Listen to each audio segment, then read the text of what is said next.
सिद्धेभ्यः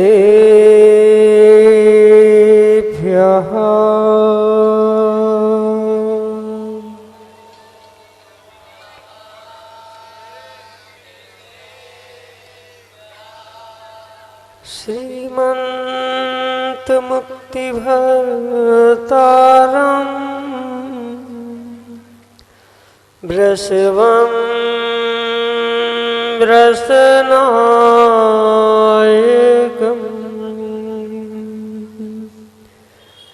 धर्मतीर्थकरं ज्येष्ठम् वन्दे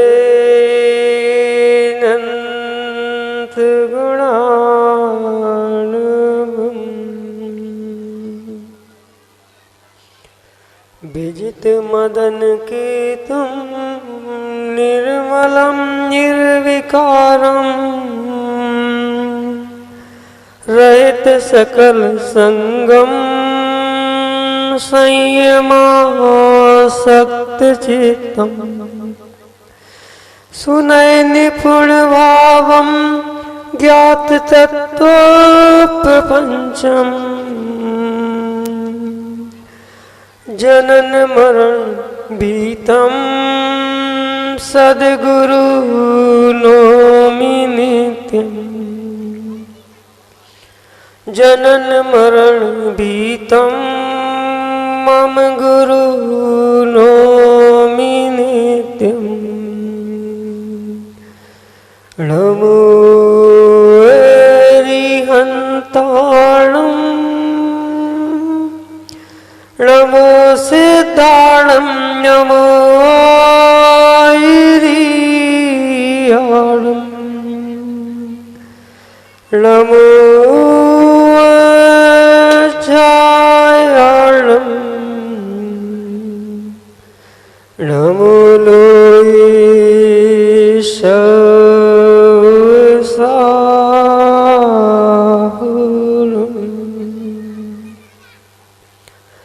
अनंत अनंत सिद्ध परमेष्ठी भगवान की देवादिदेव 1008 मूल नायक श्री नमीनाथ भगवान की वर्तमान शासन नायक भगवान महावीर स्वामी की परम पूज्य आचार्य भगवान कुंद कुंद स्वामी की परम पूज्य वात्सल्य मूर्ति आचार्य भगवंत विमल सागर जी महाराज की परम पूज्य गणाचार्य श्री 108 विराग सागर जी महाराज की परम पूज्य आचार्य भगवंत गुरुवर विशुद्ध सागर जी मुनि महाराज की परम पूज्य मुनि श्री सुप्रभ सागर जी महाराज की 3 कम 9 करोड़ मुनिराजों की ये बोलो परम पूज्य मुनि प्रणत सागर जी महाराज की नमोस्तु शासन नमोस्तु शासन नमोस्तु गुरुदेव नमोस्तु।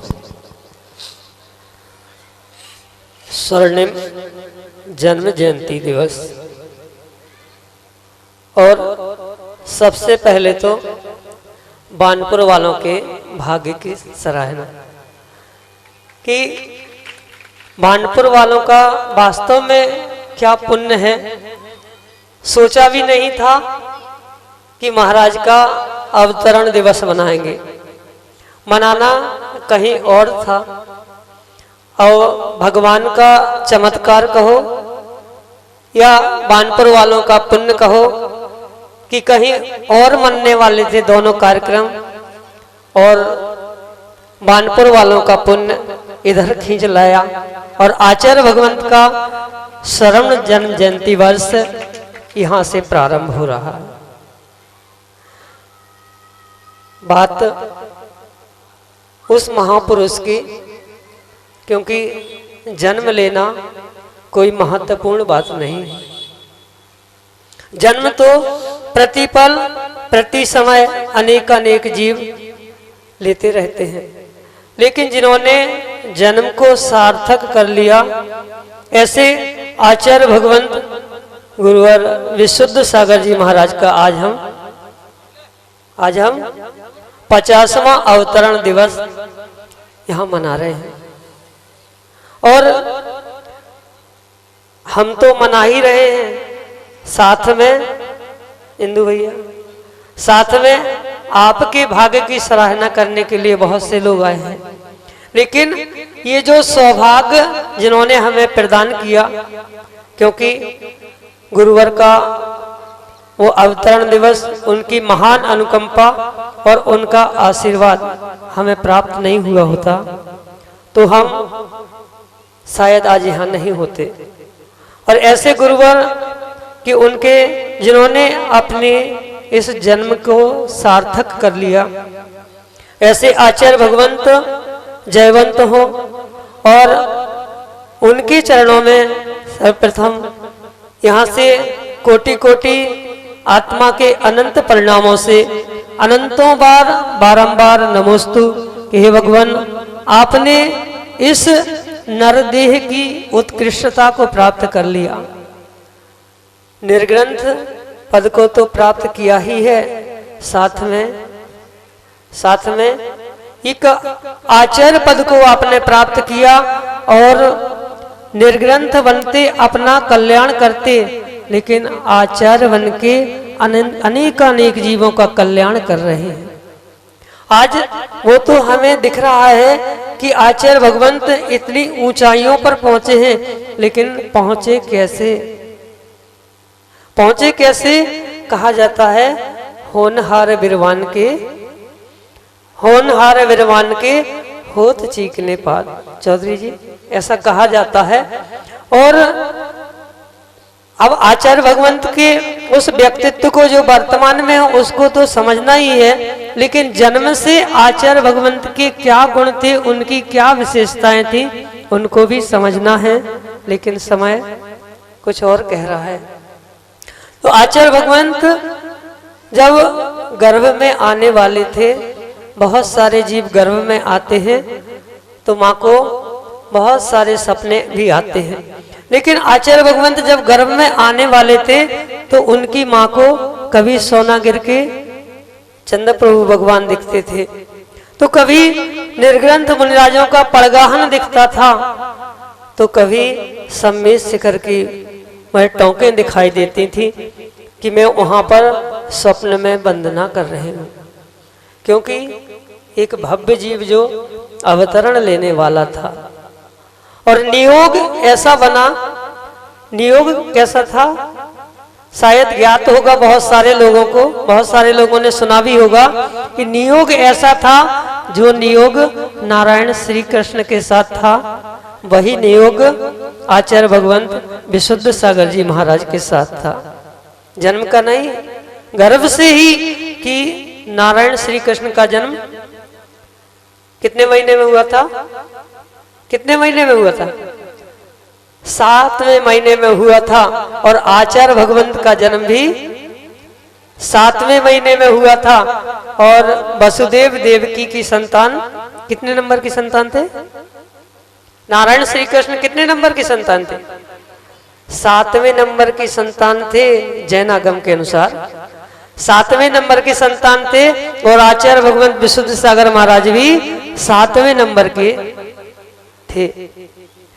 नियोग ऐसा बना, नारायण श्री कृष्ण का जन्म भी मामा के घर में हुआ था और आचार्य भगवान का जन्म भी मामा के घर में हुआ था। ऐसे महान व्यक्तित्व को धारण करने वाले, ऐसी महान विशेषताओं से युक्त वह जीव, हाँ मामा कुछ कह रहे हैं, हाँ और मामा कह रहे हैं महाराज एक बात और कह दो कि उनका स्वर्णिम जन्म जयंती पर्व भी मामा के घर में मनाया जा रहा है। क्यों मामा के घर में? मामा एक निर्ग्रंथ बने, आपका एक भांजा निर्ग्रंथ बना, कितनी खुशी होती। आप बानपुर के मामा से जगत मामा हो गए, और अगर आप ही महात्मा बन जाओ तो कितने खुश सौभाग्य की बात होगी। समझना, ऐसी उन विशेषताओं से युक्त वे आचार्य भगवंत, और जिन्हें गर्भ से ही वे संस्कार प्राप्त हुए, बचपन से ही वे संस्कार प्राप्त हुए, जिन संस्कारों को प्राप्त करके वह बालक उत्तरोत्तर वृद्धि को प्राप्त हुआ।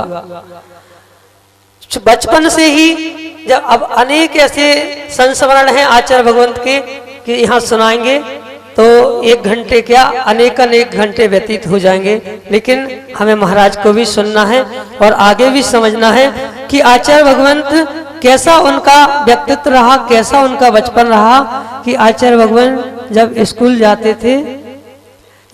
जाते थे तो वे जब लंच का समय होता ना स्कूल में, जब भोजन का समय होता तो बहुत सारे बच्चे अपना जल्दी जल्दी भोजन करके और खेलने लगते हैं, लेकिन आचार्य भगवान खेलते नहीं थे, अपने एक स्थान पर बैठ के कभी जाप करते थे तो कभी कुछ पढ़ते थे। तो उनके साथ वाले उनके साथी कहते थे चलो लला अपन खेले थोड़ा सा। बोले नहीं, मुझे निर्ग्रंथ बनना है, मुझे मुनिराज बनना है, और अगर खेलते खेलते कहीं कुछ हाथ पैर टूट गया तो मैं निर्ग्रंथ नहीं बन पाऊंगा। ऐसी निर्ग्रंथता की भावना, चौधरी जी कल सामायिक कर रहा था तो सामने एक पोस्टर लगा था, वहां पर लिखा था निर्ग्रंथता की भावना अब हो सफल मेरी।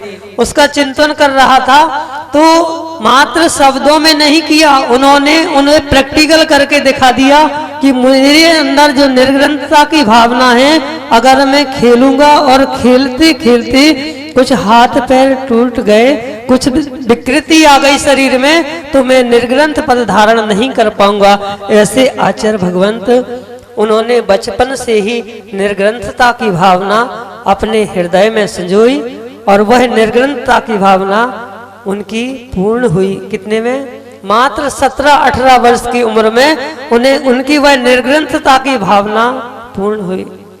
क्योंकि महापुरुष जो होते हैं वे विशिष्ट गुणों से युक्त होते हैं, और ऐसे आचार्य भगवंत हम उनका स्वर्णिम जन्म जयंती वर्ष मना रहे हैं। अनेक संस्मरण उनके बचपन के हैं कि बचपन से ही कितना दृढ़ श्रद्धान देवशास्त्र गुरु पर था कि एक बार ग्रीष्म काल का समय था और एक किसान के घर खेत में खलिहान में फसल रखी हुई थी, कटी हुई फसल रखी हुई थी, और उसके घर में उसके खलिहान में अचानक पता नहीं कहीं से अग्नि लग गई। बुझाने का बहुत प्रयास किया, लेकिन अब वो अग्नि, ग्रीष्म काल की अग्नि बुझने का नाम नहीं ले रही थी। सभी लोगों को स्मरण हुआ, बोले अब अग्नि बुझाने का बहुत प्रयास किया, बुझ नहीं रही है, लला से संपर्क किया जाए। और उनको बुलाया गया, उन्होंने वही की मिट्टी उठाई, नमोकार मंत्र पढ़ा और मिट्टी ऐसी डाल दी, अग्नि तुरंत शांत हो गई। ऐसे दृढ़ श्रद्धान था उन्हें देवशास्त्र गुरु पर, उस नमोकार महामंत्र पर। ऐसे अनेक दृष्टांत आचार्य भगवंत के गृहस्थ अवस्था के हैं, बचपन के हैं, निर्गंत अवस्था के तो हैं ही, जो हमने साक्षात देखे। इतना दृढ़ श्रद्धान आचार्य का कि हम लोग रतलाम में थे, ग्रीष्मकालीन वाचना चल रही थी, और आचार्य को बैठने के स्थान पर इतना बड़ा फोड़ा था। जब आचार्य अपने कक्ष में रहते थे तो बहुत दर्द होता था उन्हें, तो लोग महाराज लोग कहते थे आचार्य आप प्रवचन मत करो, 1-2 घंटे आपको बैठना पड़ता है, तो बहुत कष्ट होता है बैठने में। वैसे ही बैठने के स्थान पर था, बैठने में कष्ट होता। आचार्य कहते थे नहीं, जब मैं तीर्थंकर की वाणी को सुनाता हूँ तो मेरे समस्त दर्द दूर हो जाते हैं। और वहां से भी आधा किलोमीटर मंदिर था, और आचार्य वहां पर पहुंच के आदिनाथ भगवान के दर्शन करते थे, और वहां पर मात्र वो 7वां भक्तमर का श्लोक पढ़ते थे, तत्संस्तेन भव संतति सन्निबद्धम पापम क्षणाक्षय मुपैति शरीर भाजम। ऐसा दृढ़ श्रद्धान उनका देवशास्त्र गुरु पर था, भगवान पर था, कि भगवान के दर्शन मात्र उनकी स्तुति करने से जब अनेक भवों के पाप कर्म नष्ट हो जाते हैं, तो ये छोटी मोटी व्याधि कुछ भी नहीं है। ऐसे दृढ़ श्रद्धान को आज हम सबके आदर्श कैसे बने आचार्य भगवान? उन्होंने आदर्श जीवन जिया, आदर्श बचपन जिया, इसलिए आज हम सभी के आदर्श बने हैं। और ऐसे आचार्य भगवंत की हम स्वर्णिम जन्म जयंती मना रहे हैं, और यही भावना कि गुरुवर आज हम आपकी स्वर्णिम जन्म जयंती वर्ष मना रहे हैं। भविष्य में आपकी क्या डायमंड जुबली हीरक जन्म जयंती भी मनाएं और हीरक के साथ आप शतायु हो और आपका जीवन दीर्घ आयु से आप अपने को तो उपकृत कर ही रहे हैं, हम शिष्यों पर भी ऐसी ही अनुकंपा बनाए रहे। हमें पूज्य मुनि श्री को सुनना है, हम चलते हैं आचार्य भगवंत के चरणों में यहीं से बैठकर यही भावना सिद्ध श्रुत आचार्य भक्ति पूर्वक कोटि कोटि नमोस्तु निवेदित करते हुए यही भावना कि हे भगवान आप दीर्घायु हो, आपका जीवन स्वस्थ रहे और आप अपने आत्म कल्याण के साथ साथ मेरे भी आत्मा का कल्याण करने की अनुकंपा करें। इसी भावना के साथ जय बोलिए आचार्य भगवंत गुरुवर विशुद्ध सागर जी मुनि महाराज जी की।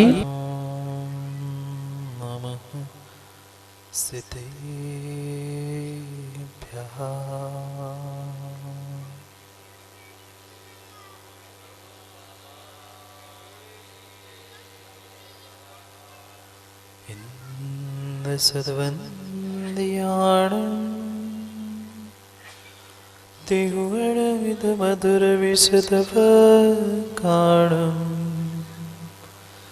അന്താതീത ഗുണാണം നമോ ജിണാണം സിതി പവാണം ജയംഗൽ ഭൂതാണം വിമലാണം നാണദംസണമയാരം തേലോയസേഹിയാണം നമോസിയസവസീതാണം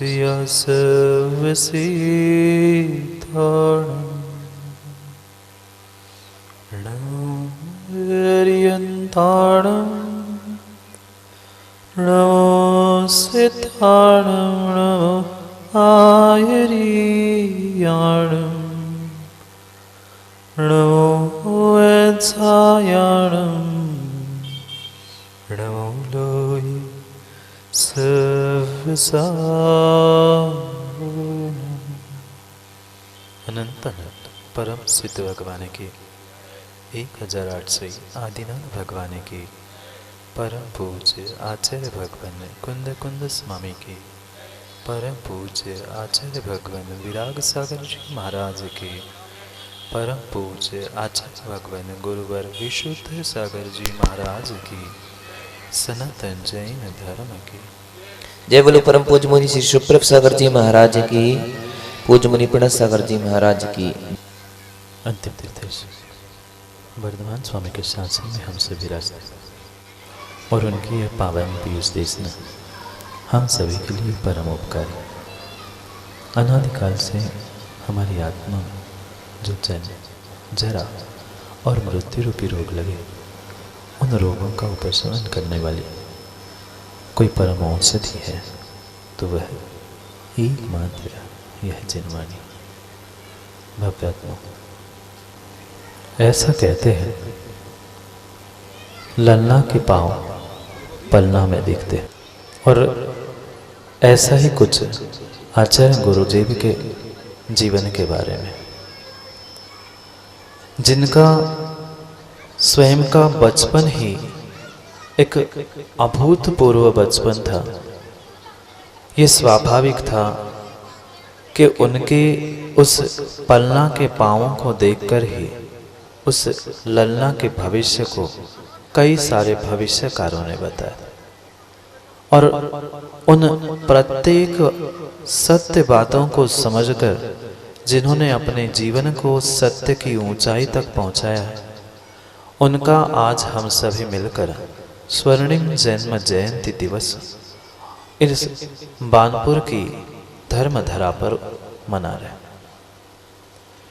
विश्वास मानना एक सम्यक दृष्टि को प्रत्येक समय में चौधरी साहब साधन की खोज करने की आवश्यकता होती, और शायद प्रत्येक सम्यक दृष्टि जीव हर समय हर पल हर क्षण किसी न किसी साधन की कोशिश या खोज करता है जिससे उसे आत्मा रूपी साध्य की प्राप्ति, क्योंकि ये पक्का है इस पंचम काल में ही नहीं अपितु चौथे काल में भी जितने जितने तीर्थंकर आचार उपाध्याय साधु बने वे सभी के सभी कभी न कभी माँ के गर्भ में अवश्य आए।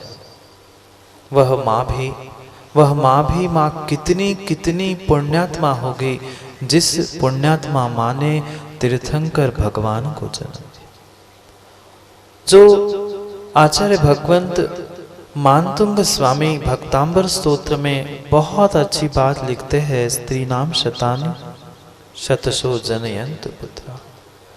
ऐसे तो हर माँ सैकड़ों पुत्रों को जन्म देने की शक्ति रखती है, पर वह विरली ही माँ हुआ करती है जो किसी तीर्थंकर बालक को जन्म देती है, क्योंकि वह तीर्थंकर बालक की माँ और पिता दोनों ही का आगे आने वाले समय में मोक्षगामी जीव होते हैं। ये नियम है, ये नियोग हुआ करता है, पर भले ही माँ चौथे काल की बात नहीं, क्या पंचम काल में हम साधु को जन्म देने वाली माँ नहीं बन सकते? क्या उस माँ ने 9 महीने तक 7 महीने तक अखंड सिनवाणी का पान किया होगा, कितना धर्म ध्यान किया होगा कि जिसका पुत्र जन्म लेते ही 16वें साल में घर को छोड़कर दीक्षा लेने के लिए प्रवृत्त होता है, उस माँ की भी असीम उपकार और अनुकंपा इस समाज पर है, क्योंकि ये तो स्वाभाविक है, सहजता में। आप कभी वीरेंद्र भैया मंदिर गए क्या? नहीं, आप जाते हो, पता है, मुझे पूछ रहा। आप रोज मंदिर जाते हो और मंदिर जाने से पहले कभी दहली को निश्चय ही करते हुए दहली के भी कभी कभी चरण छूते हैं। दहली पूज्य नहीं थी, पर उस दहली के भीतर जो परमात्मा बैठे थे, उस परमात्मा के कारण से वह जिन मंदिर भी 9 देवताओं में पूज्य हुआ था। मात्र पंच परमेष्ठी माँ पूज्य नहीं है। जिस मंदिर में, जिस वेदी पर वह तीर्थंकर भगवान की प्रतिमा विराजमान होती है, वह मंदिर, वह देहरी भी पूज्य हो जाती है। फिर जिस माँ के गर्भ में साक्षात तीर्थंकर और महान आचार्य भगवंत ने जन्म लिया होगा, वह माँ की गोद और कुक्षी कितनी महान होगी।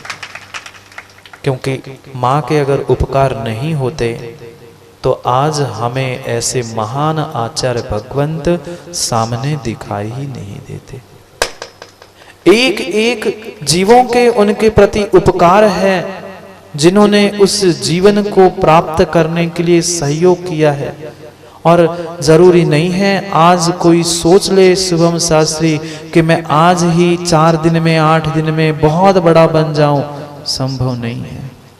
बचपन की साधना, युवावस्था की साधना जब जाके रंग लाती है, तब जाके कभी प्रौढ़ अवस्था में दुनिया को वह महक सुनाई और सूंघने को मिलती है।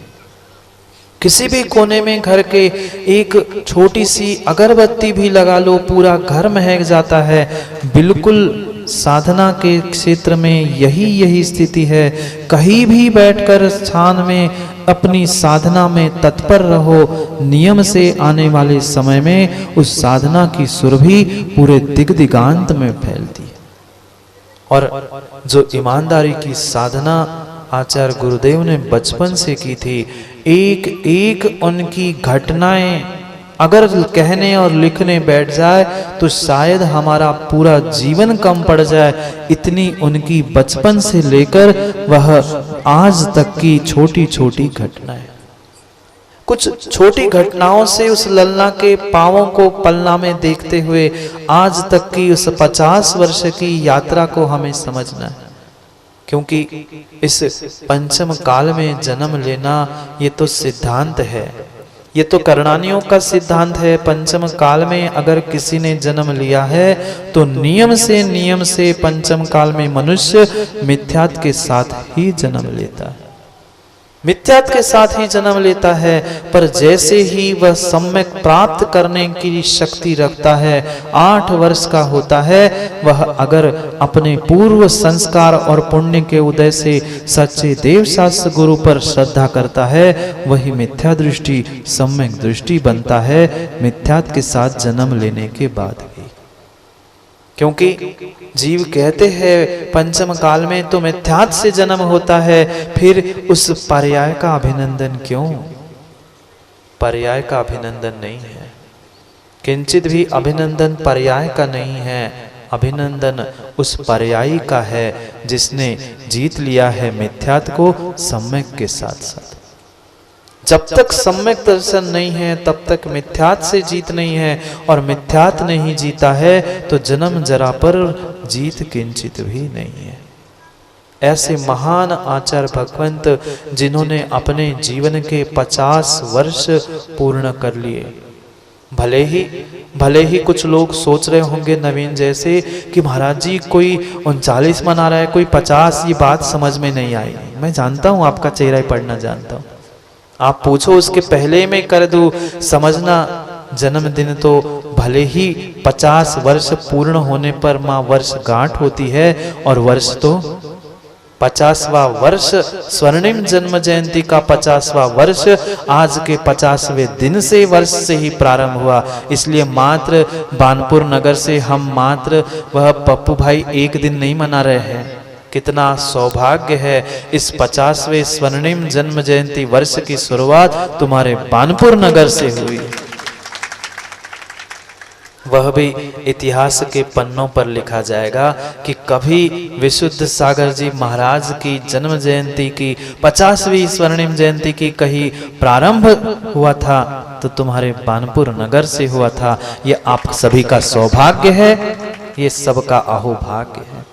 क्योंकि कुछ युवा कल बाद बता रहे थे 2003 की, याद है क्या? 2003 की माँ बात याद है? ललितपुर चतुर्मास के पहले जब कुछ ही समय, मात्र कुछ समय, यहाँ पर 8-10 दिन का, शायद 8 या 10 ही दिन का कुछ समय मिला था। उस 10 दिन में ही पूरे बानपुर वाले आचार्य भगवंत के चरणों में नतमस्तक हो गए थे, और उसका ही प्रभाव था कि 2010 में कि 11 में पंच कल्याणक संपन्न हुआ। इतनी अलौकिक अद्भुत शक्ति बचपन से और इतनी ईमानदारी की साधना बचपन से थी। रास्ते से जा रहे थे, स्कूल हमेशा ही पैदल पैदल पहुंचते थे, गाड़ी से जाने का कोई त्याग नहीं था। पर समझना बचपन के संस्कार कितने कितने प्रबल थे। अगर मैं गाड़ी से जाऊं, कोई सोच सकता है पैसे नहीं होंगे, कोई और साधन नहीं होगा, साधन सब कुछ थे, पर मैं गाड़ी में बैठूंगा तो पता नहीं कितने सारे जीवों की हिंसा हो जाएगी। इसलिए पढ़ने के लिए 3-4 किलोमीटर पैदल पैदल पहुंचते थे और पैदल आते थे। एक दिन स्कूल जाते जाते उन्हें भूख लग गई और सोचा क्या करूं। आज का कोई युवा होता तो संयम सोचता, यहाँ ठेला है, चाट लो फिर चला जाऊं। पर देखना, जिसने नियम संयम बचपन से ही धारण किया है वो ही आगे आने वाले समय में अपने नियम संयम में दृढ़ रहता है। भूख तो लगी थी, बच्चा तो बच्चा ही है, कितना भी कह लो। स्कूल जाने वाला 10-12 साल का उस बच्चे को भूख लगी, अब क्या करता? बाहर के भोजन का, बाहर के सामग्री का तो त्याग था। फिर जाते जाते देखा एक बगीचा में बहुत सारे केले के पेड़ लगे थे। उन्होंने सोचा बाहर का तो नहीं खाता, केला तो खा सकता हूं। उन्होंने बगीचा में प्रवेश किया, बगीचा में पहुंचे और केला तोड़ने को ही हुए। इतने में उन्हें किए हुए स्वाध्याय की याद आ गई। किए हुए स्वाध्याय की, कितने साल का माँ? मात्र 12 साल का वह बालक, उसने पढ़े हुए ग्रंथ की याद आ गई। रखी हुई, भूली हुई, छोड़ी हुई किसी की पर वस्तु को उठाना चोरी है। भूख तो लगी थी, खूब भूख लगी थी, सामने सामग्री भी थी, पर खाए कैसे रहा नहीं गया।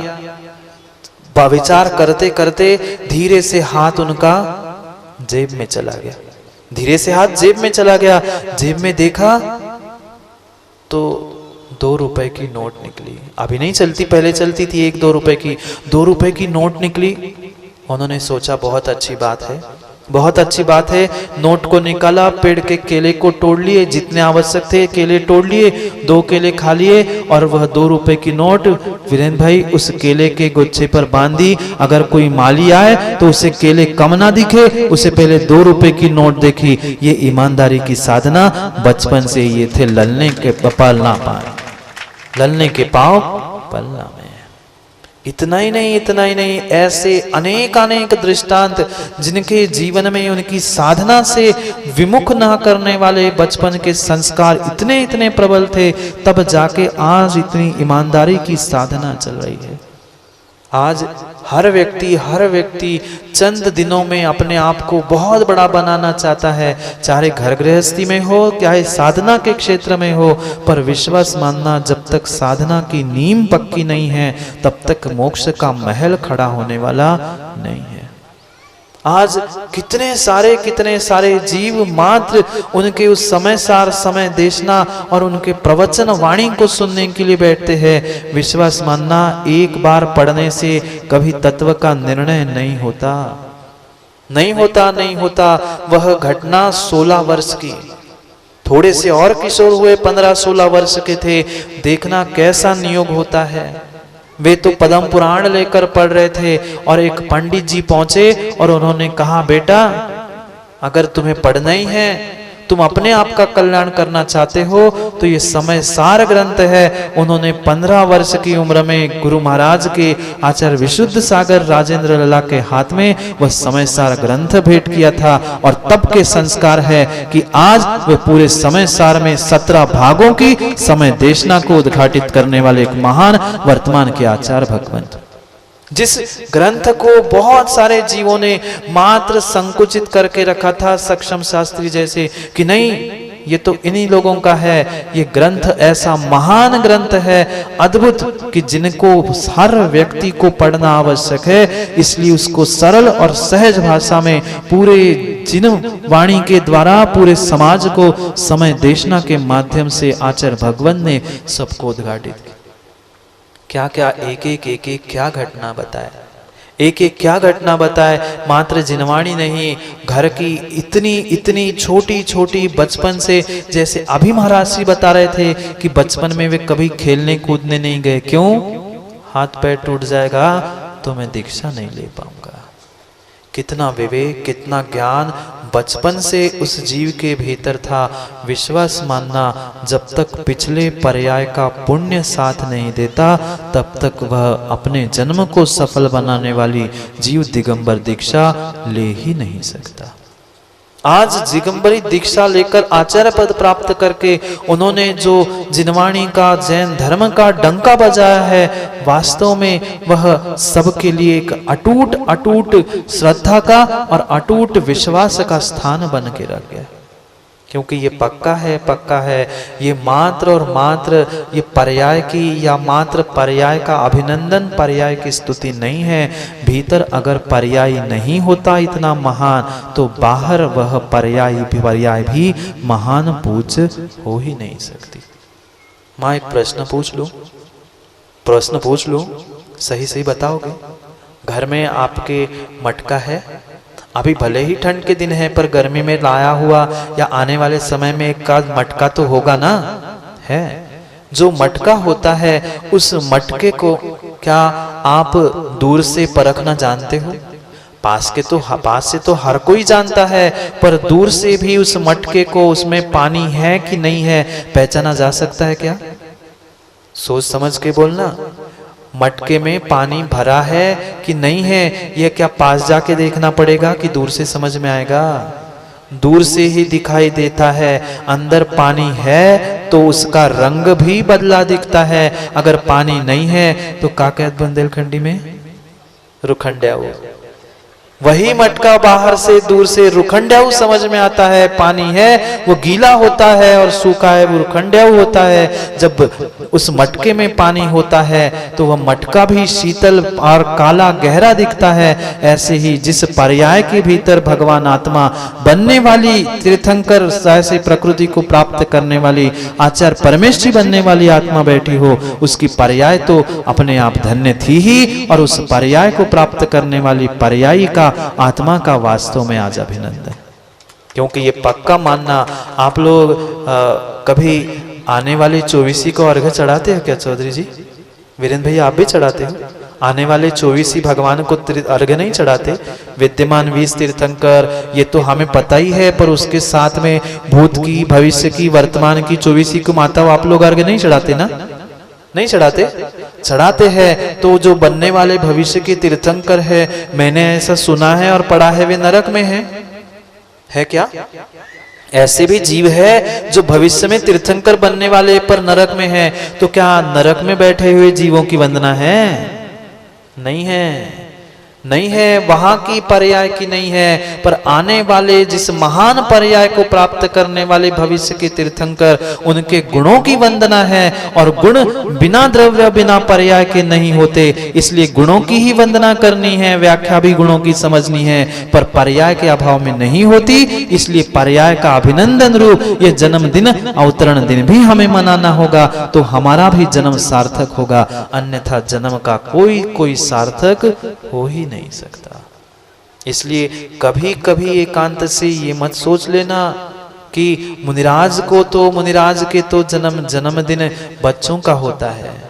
भले ही आप खुशी खुशी में कितने हिंदू भाई हैप्पी बर्थडे कह लो, जो चाहे तुम कह लो, पर वास्तव में वह जन्मदिन मनाने का, जन्म के दिन की खुशियां नहीं है। वास्तव में जन्म लेके जिन्होंने मिथ्यात्व को जीतकर अपने इस पर्याय को धन्य बनाया है, अंदर के पानी से जैसे वह मटका शीतलता को दिखाता है और प्रदर्शित करता है, ऐसे इसके भीतर समता और शीतलता है। ऐसे महान बनने वाले तीर्थंकर, वर्तमान के महान आचार्य भगवंत का आज जन्म का नियोग है। कितना कितना वह सौभाग्य होगा उस नगर का, उस माता पिता का। क्यों आप बानपुर वालों को अच्छा नहीं लग रहा ना? आज नहीं लग रहा ना अच्छा? जब भगवान बनने वाले भगवान, वर्तमान के आचार्य भगवंत की 50वीं जन्म जयंती मनाते हुए इतना आनंद हो रहा है, जिसके घर में ऐसे बालक ने जन्म लिया होगा, उस घर और उस समाज का कितना बड़ा सौभाग्य होगा कि जिन्होंने ऐसे ललना को प्राप्त करके समाज के लिए सौंप दिया होगा। कठिन है इस पंचम काल में तीर्थंकर की माँ बाप तो बनना संभव ही नहीं है, पर कम से कम इतना ही पुरुषार्थमा कर लो कि कम से कम हम किसी निर्ग्रंथ साधु की ही माँ, निर्ग्रंथ साधु के ही पिता बन पाए। इतने संस्कारों को देना आवश्यक। उस माँ ने गर्भ से कितने संस्कार दिए होंगे, क्या साधना की होगी, क्योंकि विश्वास मानना गर्भ के समय में माँ की जैसी परिणति और माँ के जैसे संस्कार होते हैं, आने वाला जीव भले ही उसका उपादान कितना ही निर्मल हो, पर तद्रूप निमित्त अगर योग्य नहीं मिला तो वह कभी भी जीवन में कल्याण नहीं कर सकता। इसलिए उनके अथक प्रयास से माता पिता के और सबके उस निमित्त को और उपादान के द्वारा जिन्होंने अपने आत्मा का कल्याण करने के लिए अपने इस जीवन की इस पर्याय के जो 50 वर्ष प्रारंभ किए हैं, अभी पूर्ण नहीं हुए, पूर्ण अगले वर्ष में होंगे, पर अभी जो 50 वर्ष में उन्होंने प्रवेश किया है, ऐसे उनके चरणों में प्रत्यक्ष और परोक्ष रूप से, क्योंकि प्रत्यक्ष तो हम नहीं पहुंच रहे हैं, शरीर से नहीं पहुंच रहे हैं, पर मन से, भावों से प्रत्यक्ष और शरीर से परोक्ष रूप से कोटिशाह नमोस्तु करते हुए उनके चरणों में यही भावना है। आपने 50 वर्ष इस पर्याय के पूर्ण कर लिए, अब हमें पर्यायों के दिन नहीं, आपके उस दिन की याद करनी है जब अभी तो हम मात्र जन्म जयंती मना रहे हैं, वह भी दिन आपके जीवन में शीघ्र आ जाए जब आपकी जन्म जयंती जन्म कल्याणक के रूप में पूरा ब्रह्मांड मनाए। अभी तो गिने चुने पुण्यात्मा जीव मात्र जन्म जयंती मना रहे हैं, वह भी दिन शीघ्र ही आ जाए कि पूरा ब्रह्मांड, पूरा विश्व, नरक के जीव भी एक क्षण को याद करे कि किसी तीर्थंकर किसी बालक ने जन्म लिया है, जिसके कारण हमें 1 मिनट, 1 समय के लिए साता का वेदन हुआ है। तभी वह आपकी जन्म जयंती मनाना हमारा भी सार्थक होगा कि आपकी जन्म जयंती अभी मना रहे हैं, फिर कभी आपका जन्म कल्याणक भी मनाने का मौका हमें मिले, यह दिन भी शीघ्र आ जाए। इन्हीं भावनाओं के साथ कहने के लिए तो बहुत कुछ था, पर क्या करें, ना आप समय पे आते हो ना कोई समय पे आता है। इसलिए समय को समझना है तो दोपहर में नहीं आओगे ना। अभी तो मात्र अपन ने पूजा की है, अभी उस पूजा के बाद हमें आचार्य भगवंत के विधान को भी प्राप्त करना है। वे आचार्य भगवंत महान हैं, जिन्होंने ऐसे विशुद्ध गुरु विशुद्ध सागर जी को हम सभी को लिए प्रदान किया। 9 दिसंबर की जिनकी तारीख से दीक्षा दिवस था, आज तिथि से आचार्य भगवंत गणाचार्य विराग सागर जी का दीक्षा दिवस और आचार्य विशुद्ध सागर जी का जन्म जयंती का हम सभी महोत्सव मना रहे हैं। बानपुर वालों की पता नहीं कैसी आदत है महेंद्र मामा, छिंगली नहीं, कोचा नहीं, हाथ क्या अब धीरे धीरे मुझे तो लग रहा है गला ही ना पकड़ ले। हाँ, एक नहीं, दो नहीं, 3-3, 4-4 कितना कितना पुण्य इकट्ठा करके रखा है, पता नहीं। ये मात्र और मात्र कुछ महीने पहले, लॉकडाउन के पहले, सौदरम जी, लॉकडाउन के पहले जो सबने मिलकर सिद्धों की आराधना की थी, उस सिद्धों की आराधना से बानपुर वालों का इतना पुण्य बढ़ गया है कि एक नहीं, 2-2, 4-4 कार्यक्रम एक साथ आपको प्राप्त हो रहे। ये महान सौभाग्य हुआ करता है, क्योंकि बड़े बड़े लोग सोच सोच के प्रयास कर कर के थक गए कि महाराज जी हमें सानिध्य मिले, हमें सानिध्य मिले। पर विश्वास मानना, जिसका पुण्य का तीव्र उदय होता है, साधु का सानिध्य उसे ही मिलता है, हर किसी को साधु का सानिध्य नहीं मिलता। इसलिए जो सानिध्य, समय सब कुछ मिला है, हमें उसका सदुपयोग करते हुए समय को दोपहर में समय पे समझना है। अभी तो थोड़ी सी मात्र भूमिका हमने समझी है, पूरा पूरा कार्यक्रम तो हमें अभी दोपहर में और शाम को भी।